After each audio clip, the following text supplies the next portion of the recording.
Bismillahirrahmanirrahim. Assalamualaikum warahmatullahi wabarakatuh. Sebelumnya, perkenalkan nama saya Nur Asia. Saya dari UIN Sultan Maulana Hasanuddin Banten.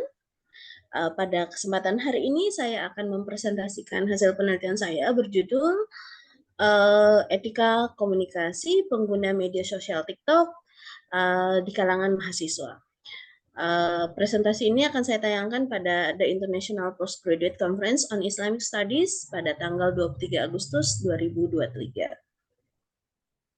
Baik, sebelumnya saya akan menjelaskan latar belakang dari apa yang menjadi poin penelitian saya.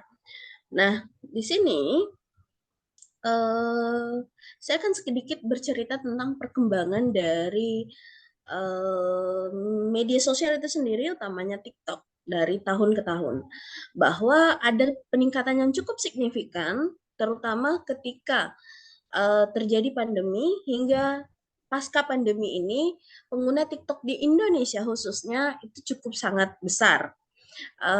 Bersaing dengan kalau kita melihat ranking media sosial yang ada di Indonesia, dia cukup bersaing dengan platform media sosial lain yang sudah lebih awal dikenal di Indonesia seperti YouTube, kemudian Instagram, lalu Twitter dan lain sebagainya. Bahkan by data, berdasarkan data yang saya dapat dari We Are Social, dari penggunaan TikTok itu sendiri dari tahun 2023 ini mencapai penambahan jumlah sekitar 18 juta pengguna TikTok, yang artinya adalah besaran itu sendiri cukup besar untuk jumlah pengguna. Kemudian dari We Are Social juga saya memperoleh data yang menjelaskan bahwa ada sekitar 66,1% lebih banyak pengguna TikTok dari kalangan perempuan dibanding kalangan laki-laki. Jadi bedanya jumlah perempuan dan laki-laki di TikTok cukup besar ya. Nah, kemudian apa yang kemudian jadi menggelitik di penelitian ini adalah kenapa kemudian saya menentukan mahasiswa yang ingin saya teliti. Beberapa pertama adalah mahasiswa sebagai generasi milenial yang tentu kita pahami bahwa mereka punya harusnya punya base keilmuan, punya etika, punya background yang sudah jauh lebih besar, yang mana itu yang harusnya mereka bawa tidak hanya di dunia realitas, di dunia nyata, tapi juga di dunia virtual. Bagaimana kebijaksanaan mereka yang seharusnya mereka munculkan tidak hanya di dunia nyata, tapi juga di dunia digital.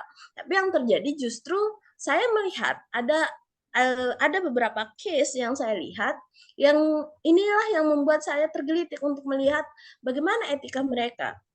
Pertama adalah salah satu case yang cukup viral waktu itu adalah salah satu mahasiswa memposting sebuah narasi terkait dengan proses bimbingan mereka, yang mereka menganggap proses bimbingan ini dalam tanda kutip menurut mereka menyulitkan. Nah, padahal ketika kita berbicara tentang etis dan non-etisnya sesuatu, ketika ingin memposting sesuatu, perlu kita pahami bahwa apakah ada keterlibatan orang lain dalam postingan tersebut. Kenapa? Karena jangan sampai ada pelanggaran-pelanggaran etik yang kita lakukan dalam kajian-kajian komunikasi. Tentu pelanggaran-pelanggaran etik kalau kita hubungkan misalnya sekarang dengan Undang-Undang ITE, kemudian masalah-masalah hukum, penyebaran berita hoax dan pencemaran nama baik, ketika konten yang dibuat oleh mahasiswa kemudian mengandung unsur-unsur tersebut, berarti keilmuannya menghilang. Kemudian yang terjadi adalah ada pelanggaran etik. Nah, itu yang kemudian menjadi menarik untuk saya ingin gali lebih dalam. Kenapa sih bagaimana sih mereka menggunakan TikTok ini dan kenapa seperti itu? Nah, Apa yang kemudian selanjutnya saya gunakan adalah saya mengumpulkan beberapa mahasiswa. Kebetulan saya mengumpulkan mahasiswa bukan tingkat akhir tapi semester 6 ke atas. Jadi bukan semuanya tingkat akhir, tapi mahasiswa yang sudah hampir menghadapi tingkat akhir. Ada yang sudah mulai bimbingan proposal, atau ada yang KKN, PPL, dan lain sebagainya. Mereka saya kumpulkan sekitar 30 orang yang kemudian saya buat dalam 3 grup discussion. Nah, dari 3 grup discussion inilah kemudian saya mencetuskan atau memutuskan 5 orang yang kemudian saya akan interview, yang kemudian konten-konten dari TikTok mereka juga saya analisis. Nah, dari situ saya melihat, tentunya saya membagi 2 garis besar bagaimana mereka menggunakan TikTok. Yang pertama sebagai netizennya, hanya seorang penonton, kemudian konten kreator. Mereka juga sebagai TikTokers. Nah, tentu akan punya 2 perbedaan yang sangat signifikan. Kenapa? Karena kalau kita bicara netizen, kalau anak milenial sekarang menyebutnya misalnya kaum rebahan dan lain sebagainya, mereka cenderung adalah penonton pasif. Sebenarnya yang saya lihat. Nah, mereka menjadi penonton pasif yang kemudian dari hasil tontonan yang mereka tonton, ada jika mereka suka langsung di like, di share, kemudian sekedar memberi komen, atau mungkin sekedar lewat begitu saja tanpa memberikan identitas apapun atau tanpa meninggalkan bekas atau jejak apapun. Nah, dalam teori etika komunikasi sebenarnya netizen itu harus memahami etika-etika berinternet yang baik. Nah, bahwa sejogjanya seorang netizen tidak bisa hanya sekedar membagikan informasi tanpa melakukan cek and recheck terlebih dahulu tentang informasi yang ingin dibagikan. Selain itu, tentu harus ada permission atau izin dari orang yang memiliki konten tersebut untuk kemudian bisa mereka upload. Jadi mereka tidak bisa hanya sekedar melihat, men-share, like, share, tapi mereka harus punya ilmunya. Mereka harus memiliki etik yang sudah ada dalam netiquette atau netizen etik yang ada dalam poin-poin yang saya jelaskan dalam makalah saya. Nah, kedua adalah sebagai konten kreator. Nah, sebagai konten kreator sendiri, netizen tentu punya batasan-batasan, atau user media sosial, TikTokers itu punya batasan-batasan. Bahwa sebagai mahasiswa terlebih lagi, dalam membuat konten, mereka harus punya base-nya. Base-nya adalah pertama, bicara etik moral, agama, kemudian bicara terkait dengan etika kesusilaan, dan berbicara tentang etika hukum yang ada di Indonesia. Karena etika-etika ini menjadi batasan yang jelas, yang mana ketika membuat sebuah konten, seorang mahasiswa harus memahami hal-hal seperti itu. Kemudian sebagai agent of change, mereka punya value yang berbeda. Jadi value inilah yang kemudian harusnya menjadi tolak ukur dalam membuat konten yang lebih baik atau lebih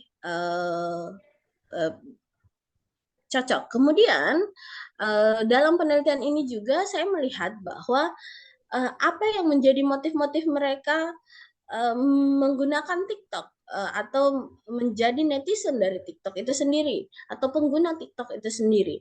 Tentu ada banyak motif atau alasan. Yang pertama, mereka mencari hiburan, entertainment. Jadi mayoritas, keseluruhan dari apa yang saya lakukan dan melalui wawancara dan FGD, mereka cenderung mencari hiburan melalui TikTok ini. Nah, kemudian ada juga, tapi tidak banyak yang mencari edukasi. Edukasi dalam artian mereka ingin belajar untuk membuat konten. Jadi tidak serta-merta pembelajaran yang sifatnya akademis, tapi pembelajaran yang sifatnya mereka ingin juga menjadi seorang konten kreator, sehingga mereka belajar dari konten-konten yang sudah ada. Jadi mereka merasa bahwa apa yang mereka lihat bisa mereka pelajari sehingga mereka implementasikan. Sehingga terjadi ATM atau amati, tiru, dan kemudian melaksanakannya. Kemudian information. Jadi mereka menggunakan TikTok sebagai media informasi tentunya. Nah,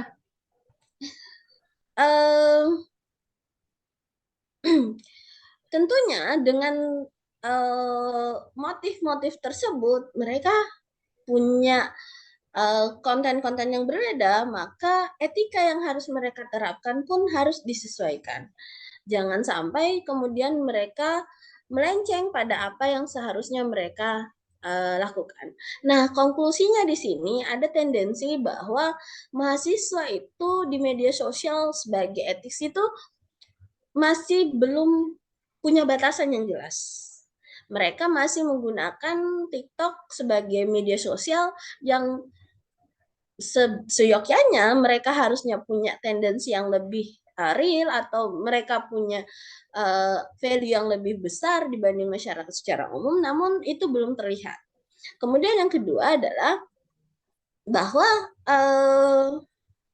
user-user di media sosial itu sendiri belum memahami bahwa ada yang namanya public sphere atau ruang publik dan ruang privat, di mana kalau kita sudah berbicara pada ranah TikTok, ranah ini kemudian sudah bukan lagi pada privat sphere atau ruang privat, tapi sudah mengarah pada ruang publik, yang mana ruang publik ini harus bisa kita jaga dan harus kita pahami batasan apa yang kemudian bisa kita lakukan untuk tidak memberikan orang lain ketersinggungan. Nah, mungkin itu cukup dari saya. Terima kasih. Saya akhiri. Assalamualaikum warahmatullahi wabarakatuh.